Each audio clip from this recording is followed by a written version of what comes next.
एक बार उस समय के मगध सम्राट आजाद शत्रु गौतम बुद्ध के पास आए और बोले, बुद्ध, आपसे मिलने से पहले मैं एक निर्दयी और खूंखार सम्राट के रूप में प्रसिद्ध था। लोग मेरा नाम सुनते ही वैसे कांपने लगते थे। मैं किसी की जान लेने से पहले एक पल के लिए भी नहीं सोचता और छोटी छोटी गलतियों के लिए भी अपराधियों को मृत्युदंड की सजा सुना देता। लोग मुझे मृत्यु का दूसरा रूप मानते थे और पड़ोसी राज्य हमेशा इसी खौफ में रहते थे कि पता नहीं मैं कब उन पर हमला करके उन्हें बर्बाद कर दूं। जैसा मैंने वैशाली गणराज्य के साथ किया था, कोई भी राज्य मेरे खिलाफ षड्यंत्र रचने या मगध पर हमला करने के बारे में सोच भी नहीं सकता था। लेकिन मैं जब से आपकी शरण में आया और आपके अहिंसा के विचारों को जीवन में अपनाया है, तब से लोगों के बीच मेरा भय बिल्कुल ही खत्म हो गया है। मेरे राज्य में अपराधियों की संख्या बढ़ गई है। रोज नित्य नए अपराध होते हैं। मेरे सेनापति और मंत्री मेरे और मेरे परिवार के खिलाफ षड्यंत्र रचते हैं। पड़ोसी राज्य मगध साम्राज्य की सीमाओं की जमीन पर कब्जा करने की कोशिश करते हैं और मगध के व्यापारियों के व्यापार में बाधा उत्पन्न करते हैं।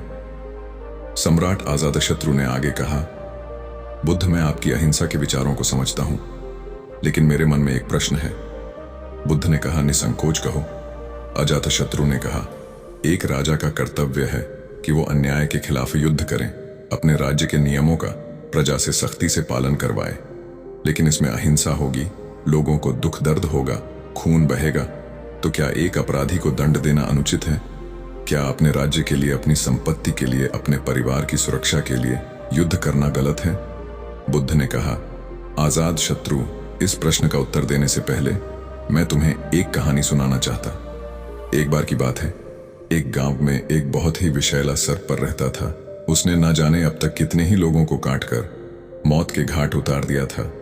वह जिस वृक्ष में रहता था, लोग उस वृक्ष के पास से गुजरने से भी डरते थे। बच्चे उसके नीचे खेलने के बारे में सोचते भी नहीं थे। फिर एक दिन उसी रास्ते से एक भिक्षु गुजरा और आराम करने के लिए उसी वृक्ष के नीचे बैठ गया।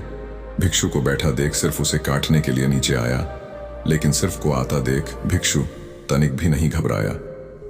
वह पूरे सांताल जीत के साथ वहीं बैठा रहा। यह देख सबको बड़ा आश्चर्य हुआ। वो अपनी जीभ बाहर निकालते हुए बोला, मैं एक बहुत ही जहरीला सर्प हूं, क्या तुम्हें मौत से डर नहीं लगता?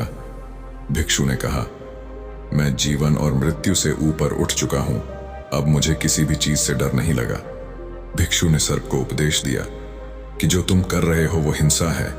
तुम्हारे काटने से लोगों को बहुत पीड़ा होती और कई बार तो उनकी मृत्यु भी हो जाती है। भिक्षु की बातें सुन सर्प के अंदर बैरागी जागा। उसने निश्चय किया कि वो आज के बाद किसी को नुकसान नहीं पहुंचाएगा, किसी को नहीं काटेगा। सर्प अहिंसक हो गया है। सर्प अपने काटना छोड़ दिया है। धीरे धीरे ये खबर पूरे गांव में फैल गई। इसके बाद लोगों ने सबसे डरना ही छोड़ दिया। लोग उसे छेड़ते, बच्चे बेवजह ही उसके पूंछ में पैर रख देते, उसे पत्थर मारते, लेकिन सर्प किसी को नुकसान नहीं पहुंचाता। उसने कीड़े मकोड़ों को भी खाना छोड़ दिया। रात में कुछ घास फूस खा लेता और सुबह आक्रमण का सामना करता हूं। भूख और पीड़ा से कोई बिल्कुल कमजोर हो गया था। उसका शरीर इतना घायल हो गया था कि गांव वाले उसे एक रस्सी से ज्यादा और कुछ नहीं समझती थे। फिर एक दिन वही भिक्षु दोबारा उसी रास्ते से गुजरा। उसने सर्प की यह दुर्गति देखी तो बड़ा दुखी हुआ। सर्प को अस्थि लगाते हुए उसने पूछा, तुम्हारी यह दुर्दशा कैसे हुई? सर्प ने कहा, तुम्हारी बातें सुनने के बाद मेरे अंदर बैरागी जागा और मैंने काटना छोड़ दिया। ये सुन भिक्षु हंसा और बोला, मैंने तुझे काटने से मना किया था, लेकिन तू अपने सर्प पर स्वभाव से कैसे विमुख हो गया? तूने फुसकारना क्यों छोड़ दिया? बुद्ध ने आगे कहा, किसी भी बात की अति अहिंसा की भी अति अगर ध्यान से देखें तो हिंसक बन जाती है। आजाद शत्रु, अपराधियों में तुम्हारा भय होना ही चाहिए और उन्हें उनके अपराध की सजा भी मिलनी चाहिए, परंतु ध्यान रहे न्याय करने वाला अपनी निजी शत्रुता के कारण किसी को दंड ना दे, बल्कि अपराधी को उसके अपराध और दुष्कर्म की सजा ही मिलनी चाहिए। यदि क्रोध, लोभ और ईर्ष्या बीच में आ जाएगी तो न्याय ना हो पाएगा। बुराई को भलाई से जीतो। यदि बुराई भलाई पर हावी होने लगी तो मनुष्यता का नाश होगा। यदि बुराई को हटाने के लिए युद्ध भी करना पड़े तो वो भी करो, लेकिन कभी भी उस युद्ध के कारण तुम स्वयं ना बनो। यदि करना ही पड़े तो सिर्फ सही उद्देश्य के लिए ही करो। अजातशत्रु बुद्ध के सामने हाथ जोड़ लिए और कहा, बुद्ध, आपके इन बातों ने मेरे अंदर के सारे प्रश्न, सारी उथल पुथल को शांत कर दिया है। धन्य हुए भाग्य मेरे जो आप मेरे जीवन में पधारे। इसके बाद अजातशत्रु बुद्ध से आज्ञा लेके वापस चले जाते हैं। दोस्तों, अब बात करते हैं कि आखिर अच्छे लोगों के साथ ही बुरा क्यों होता है। तो इसका उत्तर सिर्फ और भिक्षु की कहानी में ही छुपा, जिन्हें लगता है कि वो अच्छे इंसान हैं क्योंकि वो सबकी बात मानते हैं, लोगों को खुश रखने की कोशिश करते हैं, हमेशा खुद ही कॉम्प्रोमाइज कर लेते हैं, सबकी मदद करते हैं, किसी को भला बुरा नहीं कहते, किसी पर गुस्सा नहीं करते। तो असल में ऐसे लोग अच्छे नहीं बल्कि कमजोर और बुज़दिल होते हैं, क्योंकि ऐसे लोग सच के साथ खड़े रहने से डरते हैं।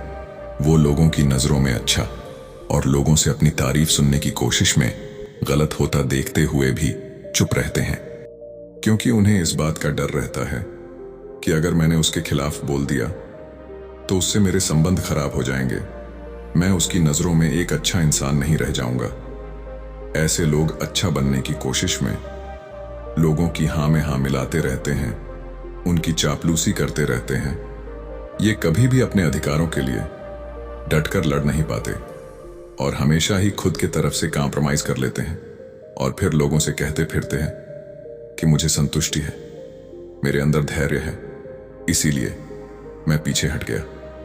लेकिन असल में ऐसा कुछ नहीं होता। ये बस अपनी बुजदिली को ढकने और लोगों से सहानुभूति पाने के लिए ये गाना गाते फिरते हैं। ऐसे लोगों को लगता है कि इनकी ऐसी आदतों से लोग इन्हें पसंद करते हैं, इन्हें अच्छा इंसान समझते हैं, इनकी इज्जत करते हैं। लेकिन असल में ऐसा कुछ भी नहीं है। लोग भले ही इनके मुंह पर कुछ ना बोलें, लेकिन समझते सब है कि यह इंसान बुज़दिल और कमजोर है। ये अपने विचारों का पक्का नहीं है और जब भी परिवार व समाज में किसी साहसिक और बड़े कामों को करने का समय आता है तो ऐसे लोगों को हमेशा पीछे ही रखा जाता है। इन्हें कोई नहीं पूछता, ये बस अपने आप में ही अच्छे बने फिरते हैं। तो फिर एक अच्छा इंसान है कौन? एक अच्छा इंसान वो है जो विनम्र तो है लेकिन गलत के आगे नहीं झुकता। वो कॉम्प्रोमाइज भी करता है लेकिन अपने अधिकारों के लिए पर खड़ा भी रहता है, जिसके अंदर सच को सच और झूठ को झूठ बोलने की हिम्मत है। वो बस किसी को खुश करने और उसकी नजरों में अच्छा बनने के लिए उसके चापलूसी नहीं करता। उसे इस बात से फर्क नहीं पड़ता कि लोग उसे अच्छा कहेंगे कि खराब, उसे किसी की राय से फर्क नहीं पड़ता, क्योंकि वह जानता है कि वह कौन है। उसे किसी से अच्छा इंसान होने का सर्टिफिकेट नहीं चाहिए। वो बस जो सही है और जरूरी है वो करता है और खुश रहता है। श्रीमद् भागवत गीता में भगवान श्री कृष्ण ने अर्जुन से कहा था कि जब तक संभव हो सके तो माफ कर दो, लेकिन अगर सामने वाला फिर भी ना माने और तुम्हारे धैर्य को तुम्हारी कमजोरी समझ लें, फिर तुम्हें उससे लड़ने से भी पीछे नहीं हटना है। तो कहने का अर्थ यह है कि किसी के साथ अच्छा या बुरा नहीं होता, बस हर इंसान को उसके द्वारा किए गए कार्यों का परिणाम ही मिलता है। जो अच्छा होने का दिखावा करता है उसे उसकी चापलूसी, गलत के खिलाफ ना खड़े होने, अपने अधिकारों के लिए ना लड़ने, मेहनत न करनी, आसानी से हार मान लेनी और सबको खुश करने की कोशिश करने जैसे कार्यों का ही परिणाम मिलता है।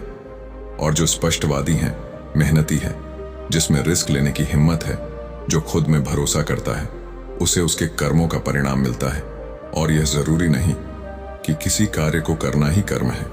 मनुष्य के विचार भी उसके कर्म ही है, क्योंकि विचार ही है जो अंततः कर्मों में परिवर्तित हो जाते हैं। तो ये जो विचार रूपी कर्म जो हमें दिखते नहीं है, हमें इनका भी फल भोगना ही पड़ता है।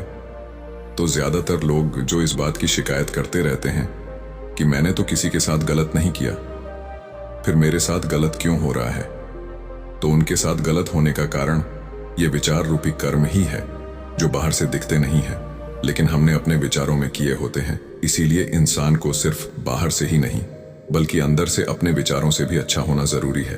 और जो ऐसा है वो कभी भी अपने भाग्य को नहीं कोसता कि मेरे साथ ही बुरा क्यों हो रहा है, बल्कि वो अपने हर परिस्थिति की जिम्मेदारी खुद लेता है। धन्यवाद।